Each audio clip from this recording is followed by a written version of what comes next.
히브리서 9장 27절 28절 한 번 죽는 것은 사람에게 정해진 것이요 그 후에는 심판이 있으리니 이와 같이 그리스도도 많은 사람의 죄를 담당하시려고 단번에 들이신 바 되셨고 구원에 이르게 하기 위하여 죄와 상관없이 자기를 바라는 자들에게 두 번째 나타나시리라. 아멘. 앉으시기 바랍니다. 기도하겠습니다. 하나님 아버지, 오늘도 저희들이 변함없이 하나님 주신 건강과 또 믿음을 가지고 이 자리에 모일 수 있음을 감사합니다. 또 하나님 아버지, 하나님께서 창조하신 세상 속에서 하나님의 법 없이 생명의 말씀 없이 우리가 어떻게 온전히 살아갈 수가 있겠습니까? 생명의 말씀을 주심을 감사합니다. 특별히 오늘도 말씀을 통해서 우리가 깨우침을 얻기를 원합니다. 우리에게 마음과 지적 능력과 감정과 모든 것을 주신 것은 무엇보다도 하나님을 깨우쳐 알라는 것인 줄 압니다. 하나님 아버지, 우리가 이 시간 하나님께서 주신 인간으로서 가지고 있는 지적인 능력과 감정과 또 분석력과 또 사고력과 또 심지어 추상력까지 모든 것을 사용해서 하나님의 말씀을 제대로 깨우칠 수 있도록 주님 인도하여 주시옵소서. 그리하여서 그 깨우침이 우리에게 정말 은혜가 될 수 있도록 성령께서 하여 주시옵소서. 우리는 할 수 없는 일을 하나님 하여 주시옵소서. 예수님 이름으로 기도합나이다. 아멘.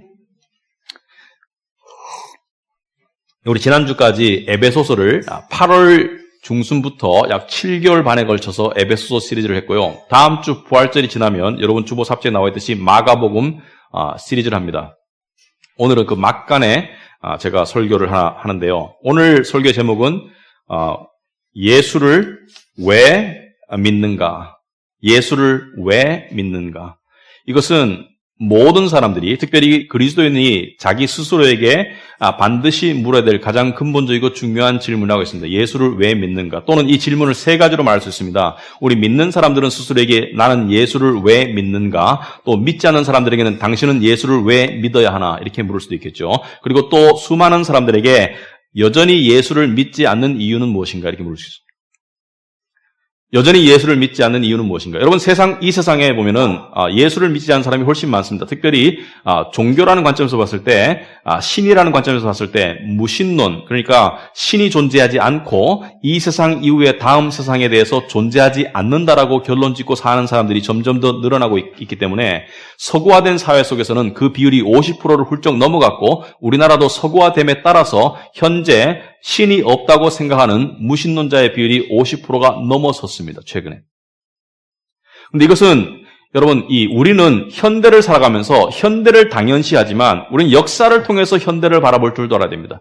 역사라는 긴 흐름 속에서, 인류 역사 속에서 무신론자가 어느 나라를 막론하고 어느 민족을 막론하고 어느 지역을 막론하고 무신론자가 50%를 넘었던 적은 한 번도 없었습니다.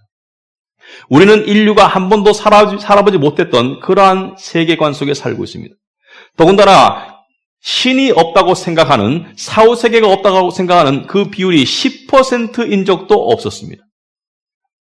솔직히 말하자면 아주 고대 사회 속에서는 무신론자의 비율이 1%도 되지가 않았었습니다. 어느 신이 진짜 신이냐의 문제였지 신이 없다거나 사후세계가 없다고 생각하는 민족이나 나라나 문화는 거의 존재하지 않았었습니다.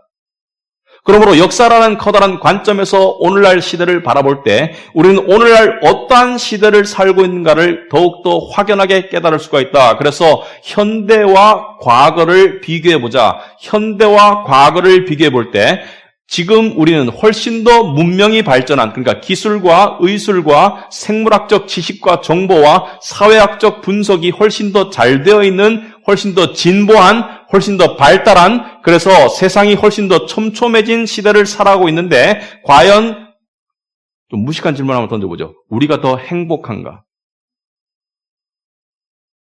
고대 사람들이 만약에 현대인의 모습을 본다면 많은 것들을 신기해하고 부러워할 것입니다. 의술의 발달과 교통수단의 발달과 어떤 과학기술의 발달을 통해서 그들이 누려보지 못했던, 그들이 상상해볼 수 없었던 그러한 세상을 우리는 살아가고 있지만 우리를 보고 인류가 정말로 올바른 방향으로, 바람직한 방향으로 진보했구나라고 고대 사람들이 다 인정할 것인가? 저는 그렇지 않다고 생각합니다. 오히려 그들이 우리를 보면서 어떤 부분은 신기하고 어떤 부분은 부러워할 수 있겠지만 근본적으로 이렇게 말할 것입니다. 인류가 많이 불행해졌구나. 뭐냐? 세 가지 이유를 들어보겠습니다. 첫째, 물질 세계와 인간 육신에 대한 정보와 어떤 그 의술의 발달은 많은 진보를 이루었지만 동시에 인간은 눈에 보이지 않는 정신 세계, 더 나아가서 영적인 세계에 대한 무지함이 똑같이 비율로 늘었다고 보여집니다. 그래서 무신론자가 많이 생긴 거예요. 그리고 또 세상을 살아가는 스킬, 세상을 살아가는 재주나 방법, 그러니까 직업의 다양성, 어떤 새로운 산업의 출현, 그래서 우리는 너무나 얽히고 설켜서 세상 속에 살아가는 것 같지만 인간관계는 많이 단절되어서 살아가고 있습니다. 우리가 얻은 것이 있고 잃은 것이 있어요, 분명히. 우리가 얻지만도 않았고 잃지만도 않았습니다. 그래서 세 번째, 가장 중요한 현상은 이 세상의 삶에 대한 관심과 집착은 현저하게 늘었어요. 이 세상의 삶에 대한 관심과 집착은 역사상 아주 집요하게 현저하게 늘었지만 동시에 죽음과 그 이후의 세상에 대한 생각과 관심은 많이 사라진 상태를 살아가고 있습니다. 그렇다면 고대인들, 그러니까 이 세상에 대한 관심과 이 세상에 대한 집착과 다음 세상에 대한 관심과 다음 세상에 대한 염려가 함께 공존했던 사람들이 현대를 바라봤을 때, 인간관계가 단절되고 정신세계가 파괴된 현대인들을 바라봤을 때 그 사람들이 우리를 보고 이렇게 말할 것 같아요. 영혼이 파괴된 기계와 같은 존재들. 좀 기분 나쁘게 들을지 모르지만 그 시대와 오늘날 시대를 어떻게 알 수가 있는가? 그 시대의 대중문화는 그 시대의 시대상을 반영하게 되겠습니다. 그 시대에 유행하던 노래, 그 시대에 쓰여졌던 시들, 그 시대에 쓰였던 소설이나 글들을 살펴보면 그 사람들의 정신과 정서 세계를 엿볼 수가 있는데 오늘날 대중문화를 바라보면 혼돈과 이해할 수 없음이라고 표현할 수 있어요. 그러니까 이 말초적인 감정과 폭발하고 싶은, 소리 지르고 싶은, 비명 지르고 싶은 것이 이 음악이나 대중문화로 발전하고 있지, 서정적이고 관계적이고 감성적인 부분들은 많이 사라졌습니다. 그래서 오늘날 사람들의 공유되는 일반적인 가치관을 한마디로 표현하자면 저는 이렇게 표현하고 있습니다. 치열하게 살아라. 그리고 죽거라. 그리고 잊혀져라. 미안하지만 치열하게 살아라. 사는 동안에는. 그리고 조용히 죽어라. 그리고 빨리 잊혀져라. 뭐냐면 오늘날 문화는, 오늘날 우리가 살고 있는 세상과 문화는 죽음 이후에 대해서는 관심을 안 가지려고 하고 죽음이나 죽음 이후에 대해서는 회피하려는 성향이 아주 강한데 그것이 어떻게 나타나고 있는가? 고대 사회 속에서 사람이 죽었을 때 소위 장례식을 치르죠. 그것은 상당한 정성과 상당한 시간, 아주 긴 시간, 그리고 상당한 애도의 기간이 필요했습니다. 그만큼 삶과 죽음을 함께 바라볼 줄 알았고, 그리고 죽음을 통해서 자기가 가지고 있던 죽음에 관한 생각, 죽음에 관한 확인, 그리고 죽음 이후의 세상에 관한 이 다시 한번 되새김에 대해서 굉장한 의미를 부여했다면 오늘날 죽으면 빨리 치워. 장례식이 짧습니다. 여러분 중에 지금 20대, 30대 여러분 중에 죽은 사람의 모습을 몇 번이나 보았습니까? 병원에서 덮어버리고 끝이에요. 고대 사회는 그렇지 않았습니다. 죽은 사람의 모습을 보고 또 보고 또 보고 하면서 나의 죽음을 인식했고 나의 죽음을 의식하면서 살았었습니다. 그런데 죽음을 인식하고 의식하는 게 왜 중요한가? 죽음이 불행한 것이고 죽음이 비극적인 것이고 죽음이 이 비참한 것이라면 왜 우리는 죽음을 바라봐야 되는가? 여러분, 종교와 비종교를 떠나가지고 죽음을 인식하고 바라보지 않는 사람은 삶을 인간답게 못 산다고 사회학자들이 이야기합니다. 무슨 말이냐? 여러분, 죽음을 생각하지 않고 사람이 어떤 신에 대한 인식이 없고 사후세계에 대한 생각이 없는 사람은 점점 더 동물화되어 갑니다. 이 세상에서 생존과 이 세상에서 쾌락과 이 세상에서 안락이 전부예요. 동물과 다를 게 뭐가 있습니까? 동물이 추구하는 것이 이 세상에서 안락과 안전과 이 행복 아니겠습니까? 물론 인간도 동물적인 부분이 있기 때문에 이 세상에서 행복과 안락과 안전을 추구해 가지만 동시에 인간은 하나님의 형상으로 만들어졌다. 하나님의 DNA로 만들어졌기 때문에 우리 인간 속에는 죽음 이후의 세상을 생각하고 인식하고 살도록 만들어졌는데 그것을 깡그리 무시하고 사는 인간이 될 수가 있는가? 그래서 죽음 이후에 대해서 지나치게 무관심한 현대인들, 사는 것에는 집착하죠. 무슨 직장을 갈 것인가 목숨 걸죠. 무슨 집을 살 것인가 정말 이 수년간의 어떤 수십 년간의 어떤 그 고통과 노력이죠. 자기의 심지어 죽음까지의 시간에는 집착해요. 노후 문제. 내가 수명이 언제까지인데 거기까지는 철저하게 계획하고 철저하게 노력하고 철저하게 생각하고 철저하게 고민하지만 그 이후의 세계에 대해서는 지나치게 무관심한 이 이유가 무엇인가? 혹시 죽음 이후에는 모든 것이 절대무, absolute nothingness, 절대무로 돌아간다고 생각하고 살고 있지는 않은지.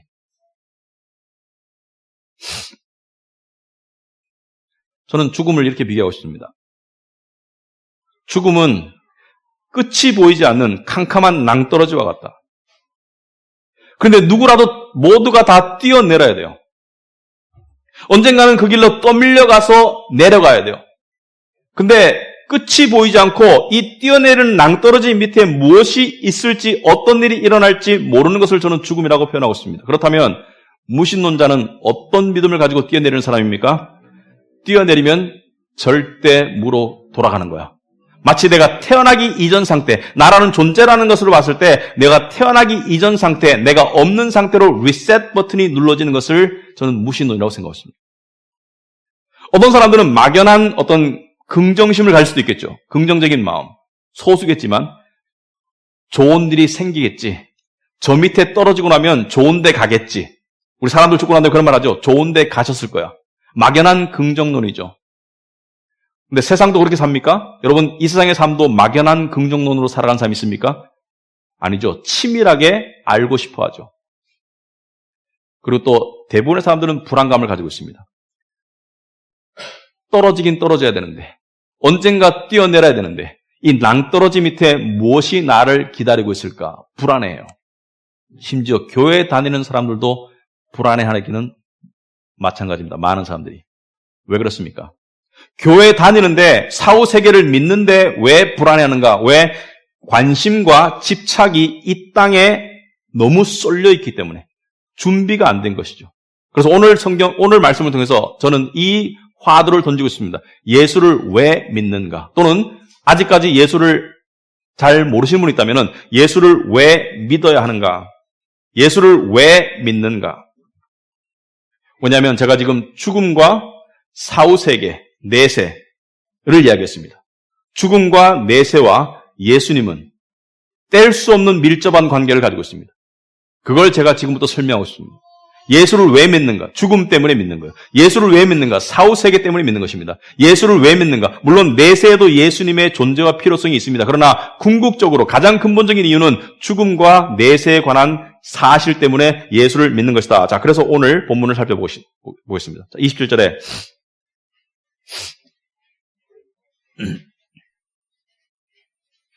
한 번 죽는 것은 사람에게 정해진 것이요. 그 후에는 심판이 있으리니. 여러분, 짧은 구절 같지만 상당한 의미를 입혀가고 있습니다. 한 번 죽는 것은, 여러분, 사람은 한 번 죽는다. 그러므로 두 번 죽지 않는다고 이야기하는 거예요. 한 번 죽는다는 것은 죽음은 절대로 반복될 수 없고, 그러므로 이 세상에서 죽음은 이 세상에서 단번에 최종적으로 그리고 영원히 우리를 단절시키는 것이 죽음이다. 그러니까 한 번 죽는 것이에요. 그런데 무신론자들과 생각과 달리 한 번 죽는 것은 사람에게 정해진 것이요. 그 후에는 라는 말이 무엇을 의미합니까? 죽음은 끝이 아니라 새로운 뭔가가 시작된다는 것을 의미하는 거예요. 죽음 이유가 있다는 것을 이야기하는 것입니다. 한 번 죽는 것은 사람이 죽는 것이지만, 모든 사람이 죽는 것이지만, 그 이후에는 또 다른 길이 있다는 것을 말하고 있습니다. 또 다른 세상이. 여러분, 솔로몬 왕이 아버지가 다윗 왕이죠. 다윗 왕이 죽을 때, 여러분 죽을 때 아들을 불러놓고 유언을 합니다. 중요한 유언을 하게 되어 있어요. 그럴 때 보통 이렇게 말할 것입니다. 내가 지금 죽음이 임박해왔다. 내가 곧 죽을 것 같다. 그런데 다윗 왕이 솔로몬 왕에 대해 자기가 죽는 것을 이렇게 표현했습니다. 열왕기서에 보면 내가 세상 모든 길로 가노라. 내가 세상 모든 사람들의 길로 가노라. 아주 은유적인 표현이지만 아주 의미 있는 표현입니다. 내가 세상 모든 사람들의 길, 그러니까 모든 사람들의 길, 그 길이 무엇입니까? 바로 죽음의 낭떠러지로 나도 떨어지는데 다윗 왕은 이것을 내가 종착역으로 간다고 하지 않고 길이라고 표현했어요. 길은 무엇이죠? 길은 한 지점과 또 다른 지점을 연결하는 것이 길입니다. 여기서 말하는 길은 막다른 길이 아니라 내가 이 세상과 다음 세상을 연결하는 죽음의 길을 가게 되었다. 그러므로 다윗은 솔로몬에게 나는 이 길을 통해서 다음 세상으로 들어갈 것이다. 이렇게 얘기하는 거예요. 그 다음 현실이 뭐냐? 성경 말씀은 이 낭떠러지 밑에 현실을 이야기해 주는 것입니다. 그 현실이 무엇입니까? 그 후에는 심판이 있을 것이다. 하나님의 심판이 있을 것이다. 좀 생각해 봅시다. 요즘 우리나라가 재판을 많이 하죠. 근데 이게 공정한 재판이 될지, 또 죄가 다 드러날 수 있을지, 그 중에 얼마가 덮일지, 드러나더라도 거기에 대한 정의와 공의의 심판이 이루어질지 사람들이 몰라요. 그리고 아무리 인간이 노력한다고 한들 절대 정의는 이루어질 수 없습니다. 하지만 하나님은 달라요. 하나님은 절대 정의입니다. 절대 공의고, 하나님은 절대 도덕이고, 하나님은 절대 선인데 그분이 모든 사람을 심판하시는 것이 다음 세계로 들어가는 첫 번째 관문입니다. 여러분, 좀 쉽게 얘기해 봅시다. 여러분이 누군가에게 재판을 받으러 갈 때 본능적으로 내가 무슨 잘못이 있어서 어떤 벌을 받을 가망이 있을까를 생각할 수밖에 없어요. 들어오니까. 그래서 여러분들이 이 형사재판을 받으라고 오라고 하면 별로 두려울 것이 없을 수도 있습니다. 왜냐하면 내가 특별히 범법한 일이 없다면은. 그러나 하나님은 여러분이 저지른 잘못을 일부 사람만 알고 있는 것이 있죠. 그걸 다 알아요. 예를 들어서 지금 제가 이 앞에서 설교를 하고 있지만 제가 이때까지 살아오면서 내가 저질렀던 잘못을 아는 내 친구나 또는 그 장소에 있었던 이방인이나 누군가가 와서 이 사람이 이런 일을 했어 하면 저는 굉장히 수치심을 느낄 일이 수없이 많을 겁니다. 근데 하나님은 그 정도가 아니고 하나님은 여러분을 잘 아는 친구들이 아는 여러분의 잘못을 다 알고 있어요.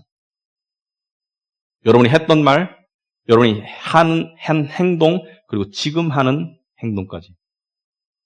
더 나아가서 하나님은 여러분의 가족이 여러분에게 아주 가까운 사람들이 여러분에 관해서 알고 있는 것을 다 알고 있고요. 하나님은 여러분이 여러분 자신에 대해서 알고 있는 것을 다 알고 있습니다. 더 놀라운 사실 하나 이야기해 줄까요? 하나님은 여러분이 여러분 자신에 대해서 알고 있는 이상으로 여러분을 알고 있습니다. 조나단 에드워드가 했는 유명한 설교가 있습니다. 하나님의 손에 사로잡힌 죄인, 진노하시는 하나님의 손에 잡힌 죄인, 그 손을 어떻게 벗어날까요?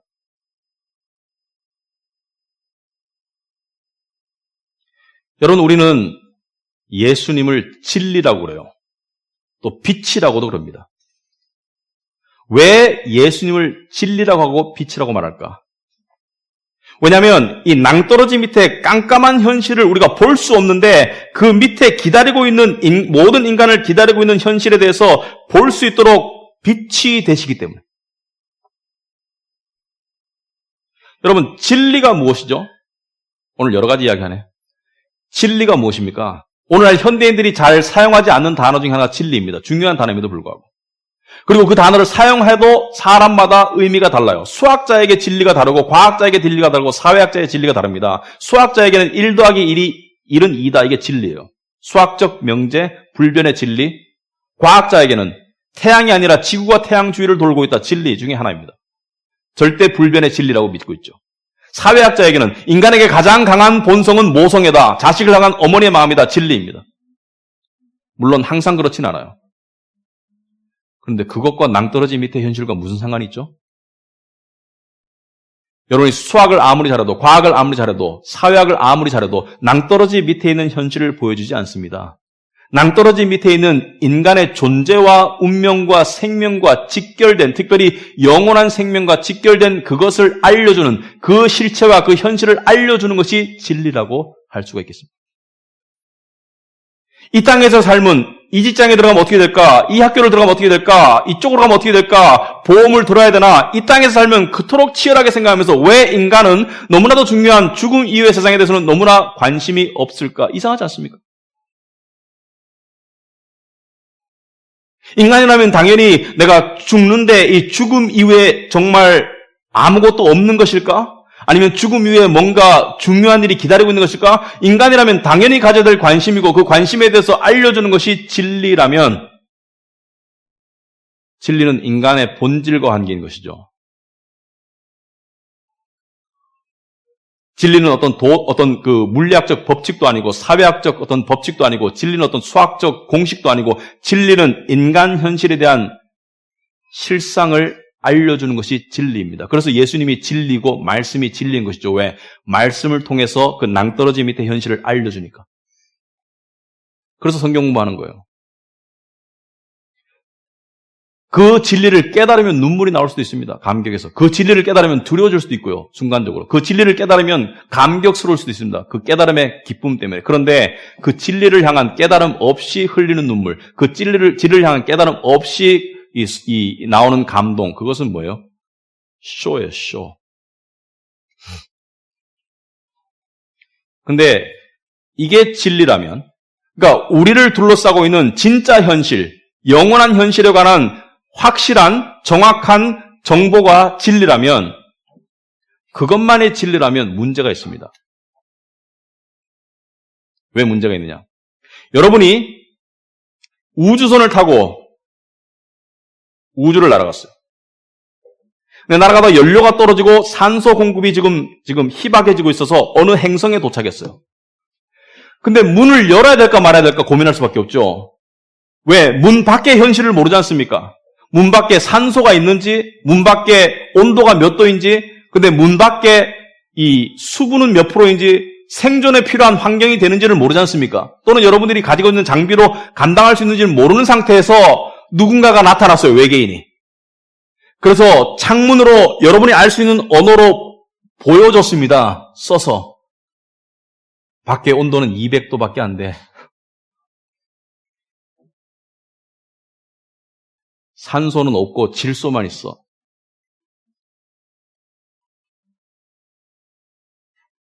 문을 열 수 있습니까? 없어요. 근데 문을 안 열 수도 없어요. 왜? 안에 산소가 희박해지고 있기 때문에. 그 진리, 생명과 관계된 그 정보, 그 진리는 중요한 정보지만 알아도 소용이 없습니다. 왜? 차라리 모르는 게 나아요. 차라리 모르고 문 열고 그냥 죽는 게 낫지. 그 알고 열으나 닫으나 죽는데 그 무슨 의미가 있습니까? 그래서 진리가 우리를 둘러싸고 있는 현실 세계에 대한 가장 정확한 진실된 정보라면 그것은 진리의 반쪽이고요. 그 나머지 반쪽이 필요합니다. 그런데 그 밖에 외계인이 이렇게 말해요. 내가 너한테 지금 옷을 하나 집어넣어 줄 테니까 그걸 입고 나와. 그러면 그걸 입으면 이 온도를 견딜 수 있고 이 산소 부족을 견딜 수 있고 내가 너를 온도와 산소가 적당한 다른 행성으로 데리고 갈게. 여러분, 왜 예수님이 진리입니까? 모든 사람이 죄를 범하였음에 하나님의 심판대 앞에 이를 수밖에 없는데 그 죄에 따르면 모든 사람이 벌받고 지옥 가야 되는 것이 원래 인간의 운명이라면 예수님께서는 오늘 29절에 28절이죠.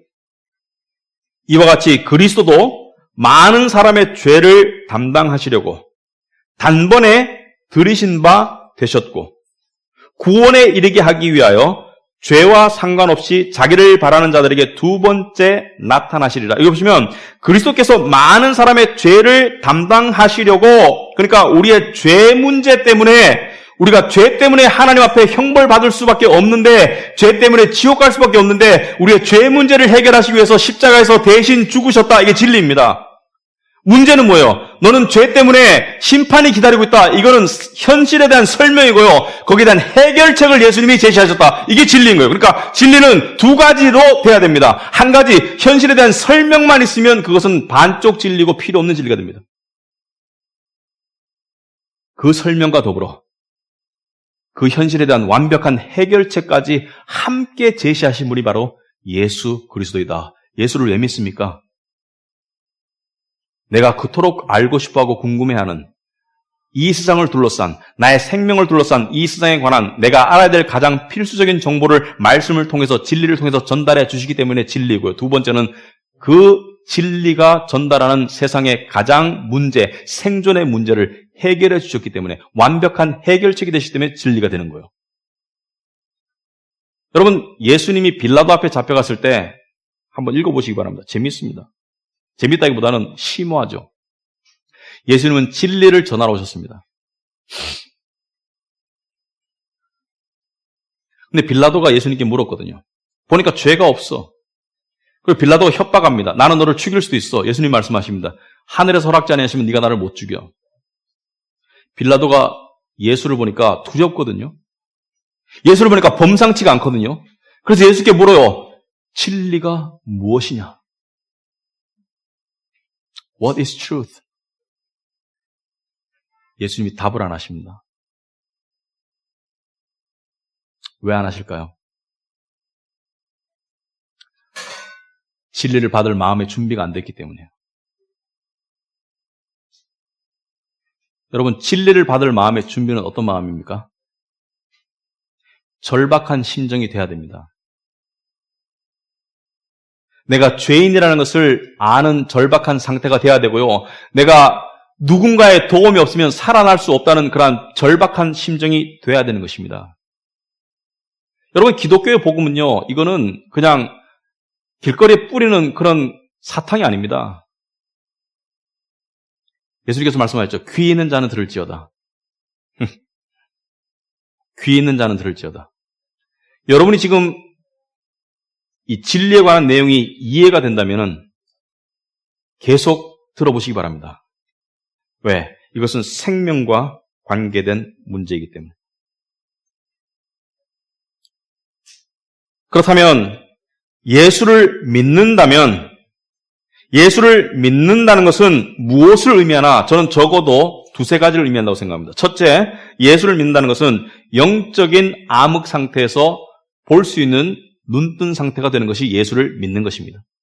여러분, 예수님께서 이 땅에 오셨을 때 많은 기적을 행했어요. 육체적인 기적을 행했습니다. 그 중에 대표적인 것이 소경의 눈을 뜨게 했습니다. 소경의 눈을 뜨게 하시고 난 다음에 예수님께서 항상 물으셨어요. 이제 보이니? 이제 보이느냐? 여러분, 이제 예수를 믿고 보이십니까? 이 낭떠러지 밑에 현실이 보이십니까? 하나님의 심판이 기다리고 있고 그 심판을 통과하면 그 다음에 무엇이 기다리고 있죠? 그 다음에 지옥과 천국이 기다리고 있다는 것이 보이십니까? 그게 보이고 그게 인정이 되고 그게 믿어진다면 예수님께서 여러분의 눈을 뜨게 하신 거예요. 그게 설교를 통해서 성경 보다가 길 가다가 어디에서 이루어질지 모르겠지만 여러분 눈에, 여러분이 영적으로 이제 내가 죽으면 하나님의 심판이 기다리고 있고 그 이후에 지옥과 천국의 현실이 있다는 것을 믿게 되었다면 여러분이 눈을 뜨게 되었다는 것을 이야기합니다. 그러므로 예수 믿는 기독교를 믿으면서 이 세상에서 올인하려고 하는 종교의 형태, 기복신앙, 이 세상을 위해서 하나님을 믿으려고 하는 그 신앙은 예수님의 진리와는 도킹할 수 없는 미아와 같은 행성입니다. 예수를 이야기해요. 그러나 그들이 말하는 예수는 성경이 말하는 예수가 아닙니다. 근데 많은 사람들이 그걸 좋아해요. 왜? 이 땅의 현실이 더 중요하니까. 이 땅의 현실이 더 중요한 사람은 예수 믿는 사람이 아닙니다. 예수 믿는 사람은 이 땅의 현실이 더 중요한 사람도 아니고 예수 믿는 사람은 이 땅의 현실이 안 중요한 사람도 아니에요. 예수 믿는 사람들은 이 땅의 현실이 이 땅의 현실만큼 중요한 사람이에요. 그러나 분명히 예수 믿는 사람은 죽음과 그 이후의 세상이 더 중요한 사람이 예수 믿는 사람입니다.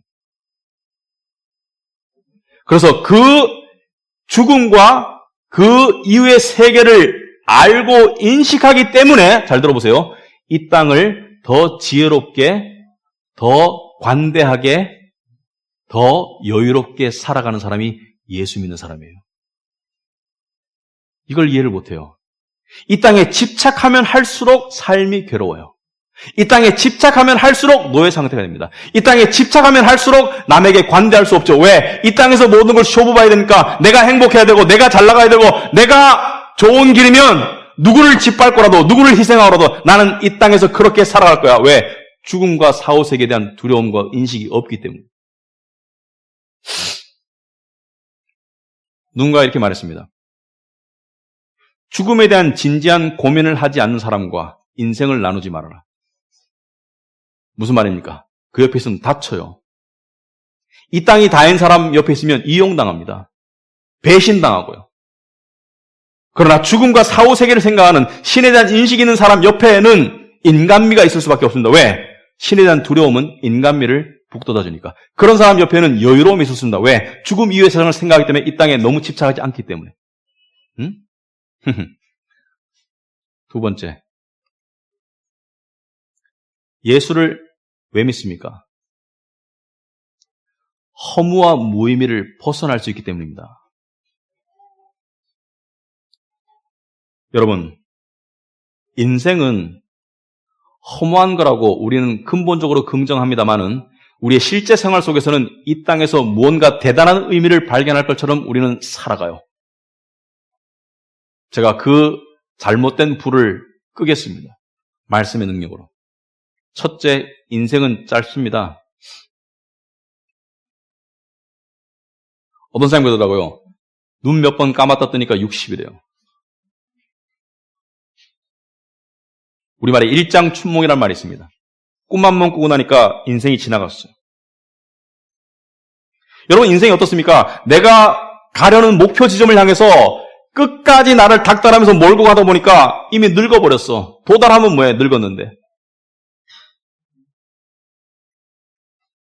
도달 안 해서도 힘들지만 도달해봤자 헛거라는 거죠. 인생은 원래가 허무한 거예요. 성경에서 지혜서가 있습니다. 지혜의 말씀을 가르치는 말씀이 있어요. 뭐라고 말합니까? 전도서 1장 1절에 보시면 다윗의 아들 예루살렘 왕 솔로몬이 전도서에 이렇게 말하고 있습니다. 전도자가 이르되 헛되고 헛되며 헛되고 헛되니 모든 것이 헛되도다. 헛되고 헛되며 헛되고 헛되니 모든 것이 헛되도다. 5번 반복하고 있죠. meaningless. 의미가 없다는 거예요. 이거는 원어상 이런 뜻입니다. 아무 의미가 없으니까 아무것도 하지 말아라가 아닙니다. 해 아래서 수고하는 모든 사람의 수고가 무엇이 유익한가? 무슨 말이냐면은 여기서 헛되다라는 것은 영어로 히브리 말로 헤벨, 그러니까 원래 뜻은 아주 짧다. 아주 짧아서 헛되다는 거예요. 영혼에 비춰봐서 너무 짧다. 여러분, 촛불을 타고 있는 촛불을 훅 불어서 꺼보세요. 연기가 나죠. 그리고 냄새가 납니다. 그러나 곧 사라져요. 그 연기를 잡으려고 해도 잡히지도 않습니다. 그게 인생인 거예요. 또 두 번째, 왜 인생은 허무하고 의미가 없는가? 인간은 나약합니다. 인간은 강한 척 하려고 발부둥쳐요. 여러분, 길 걸어가는데 뒤에서 술 먹고 운전하는 사람이 갑자기 뒤에서 갖다 박으면 여러분 피할 재간이 있습니까? 취업 문이 바늘구멍 같은데 그 구멍을 넓힐 수 있는 재주가 있습니까? 여러분, 금리 여러분 마음대로 할 수 있어요? 집값 여러분 마음대로 할 수 있습니까? 여러분 마음대로 할 수 있는 게 뭔데? 짜장면 먹을까? 짬뽕 먹을까? 대출이자도 하나 마음대로 못 하잖아.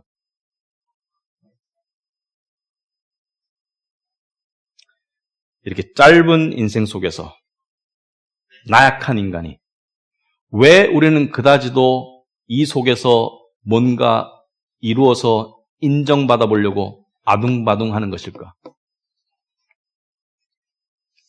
자기 분야에서 성공을 이루고 뭐 돈을 벌고, 요즘 이런 말이 들리더라고요. 조물주 위에 건물주 있다.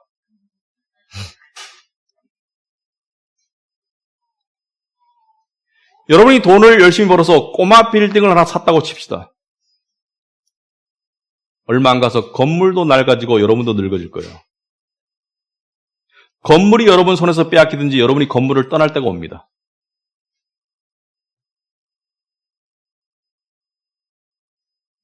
돈 아무리 많이 벌으면 뭐예요?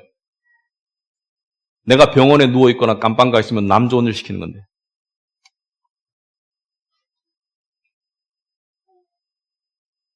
여러분, 인정받는 것에 목말라하는 사람들이 많아요. 누가 날 알아주나? 누가 나를 존경하나? 내가 얼마나 많은 사람들에게 알려져 있나? 또는 내가 하는 것을 얼마나 많은 사람들이 인정하나? 나를 얼마나 깊이 이해하나? 사랑하나? 여러분, 그죠? 우리 목숨 걸지 않습니까? 여러분, 어떤 분야든지 여러분이 목숨 걸고 있어요. 그런데 생각해 보세요. 여러분이 유명해졌다고 칩시다. 그래서 100명이 여러분을 알아. 100명까지 부족합니까? 1000명이 안다고 해줄게요. 그것도 부족해요? 그럼 10,000명이 안다고 칩시다. 10,000명이 여러분을 알고 여러분을 환영해. 지구상의 74억 중에 10,000명 뺀 나머지 사람은 여러분 몰라요. 생각해 봤습니까? 그리고 그 10,000명도 곧 여러분을 잊게 됩니다. 하나하나 죽어가면서.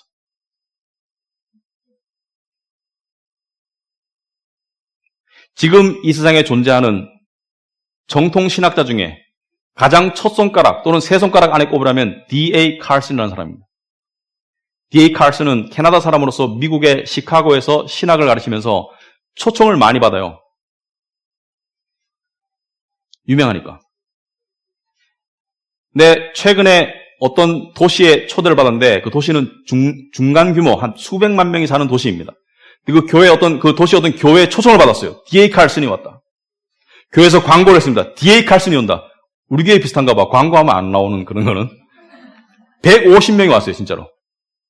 그러니까 목사님이 안절부절한 거예요. D.A. 칼슨이 왔는데 150명밖에 안 왔어? 그래서 D.A. 칼슨이 왔는데 목사님이 첫 마디가 I'm sorry.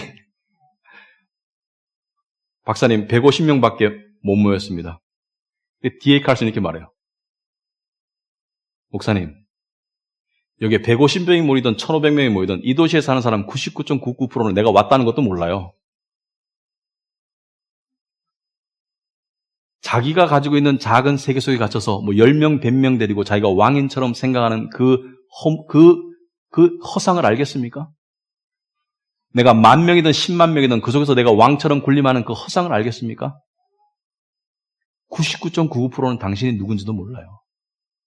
그리고 아는 사람들도 당신의 껍데기만 알아. 당신의 이름, 당신의 연봉, 당신의 나이, 당신의 키, 당신의 진정한 내면의 존재는 몰라요. 당신의 진정한 내면의 존재를 아는 사람이 이 세상에서 3명만 존재하면 당신은 엄청나게 복받은 사람이에요. 1명만 존재하면 당신은 정말 행운아요. 이 세상 사람들의 99.9%는 자기라는 존재에 대한 이해를 받지 못하고 살아가고 있습니다.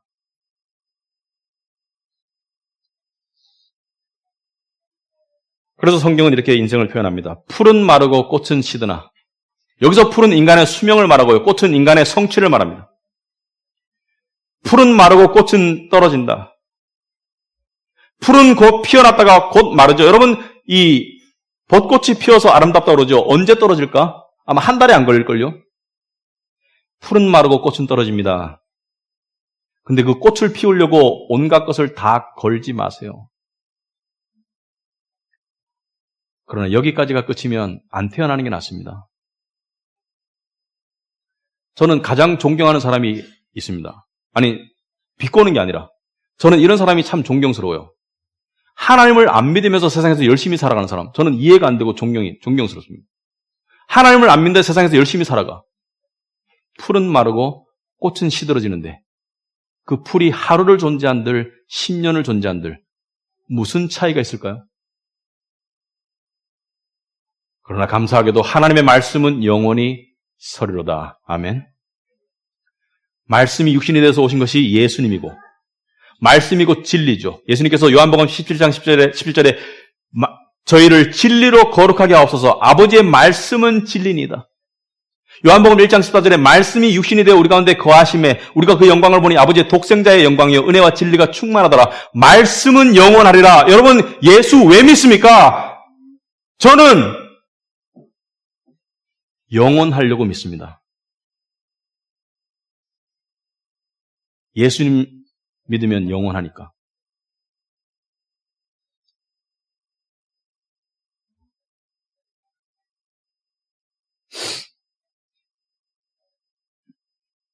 우리가 세상 살면서 괴로워하는 이유가 있습니다. 두 번째 이유는 이 일이 잘 안 풀려서 괴로워합니다. 그런 건 첫 번째 이유는 아니에요. 여러분이 정말 지혜를 가지고 생각해보면 가장 첫 번째 이유는 이 세상에 무언가가 너무나 지나치게 중요해진 거예요. 그만큼 안 중요한데. 영혼의 관점에 봤을 때 그만큼 안 좋아. 다 풀이고 다 꽃인데. 너무나 중요해진 거예요. 돈, 직장, 결혼, 자식, 명예. 중요하죠. 하지만 영혼에 비춰봤을 때 그만큼 안 중요한 거예요.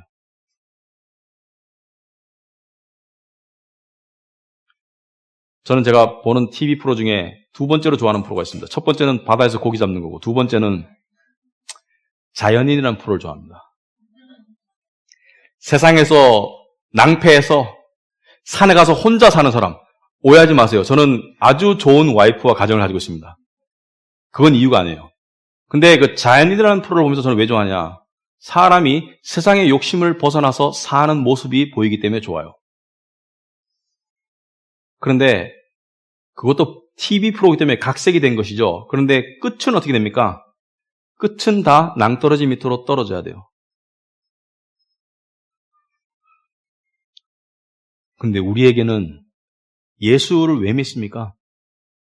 예수를 믿는 우리에게는 그 낭떠러지 밑에 어떤 일이 기다리고 있습니까? 우리가 낭떠러지로 떨어졌을 때, 죽음에서 점프했을 때, 여러분 수영장에 갔을 때요, 애들 데리고 수영장 가면은 다이빙대에 올려놓고 뛰어내리라고 그래요. 애들 못 뛰어내리면 무서워서. 근데 아버지가 밑에서 팔 벌고 아빠가 잡아줄게 뛰어내려. 애들이 뛰어내립니다. 여러분 낭떠러지 밑에 누가 기다리고 있습니까?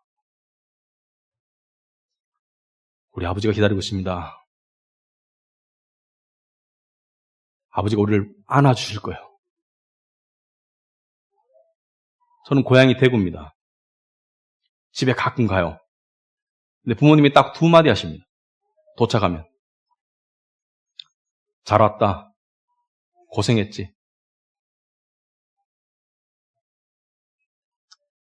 우리 아버지가 낭떠러지 밑에 있습니다. 그리고 우리가 떨어질 때 그때 우리를 두 팔 벌려 안으실 거예요. 그리고 말씀하실 것입니다. 잘 왔다. 내가 너를 기다렸다. 그것을 아는 사람이 현실을 제대로 살아갈 수 있습니다.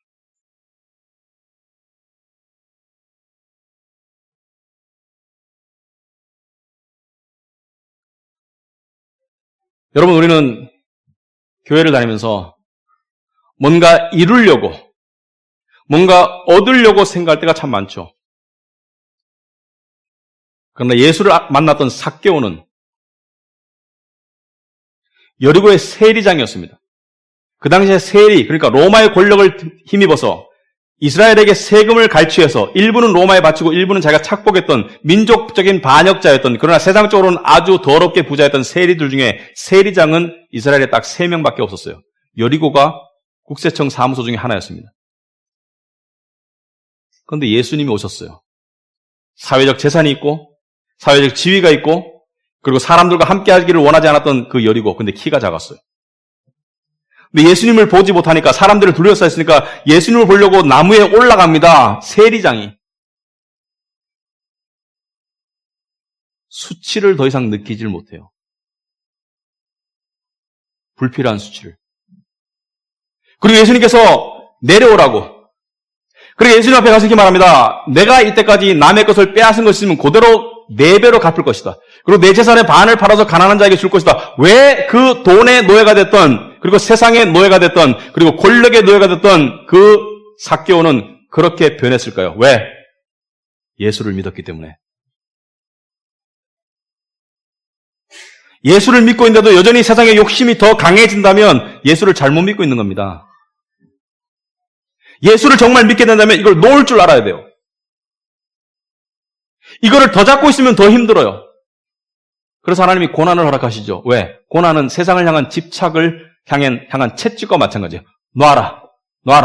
우리가 어렸을 때 모르고 칼자루를 잡잖아요. 그러면 부모가 어디를 때립니까? 손등을 막 때리죠. 빨리 놓으라고.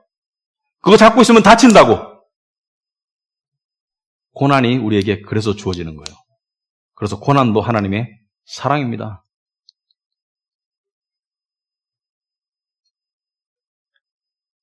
여러분, 예수를 왜 믿습니까? 그 반대로 생각하면 답이 분명해집니다. 예수를 안 믿었으면 어떻게 되었을까?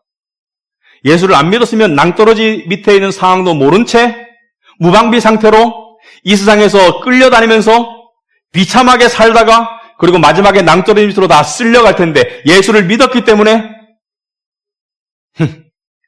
운명이 바뀌었습니다, 여러분. 예수를 믿는 이유를 분명히 알고 믿는 저와 여러분이 되길 바랍니다. 기도하겠습니다.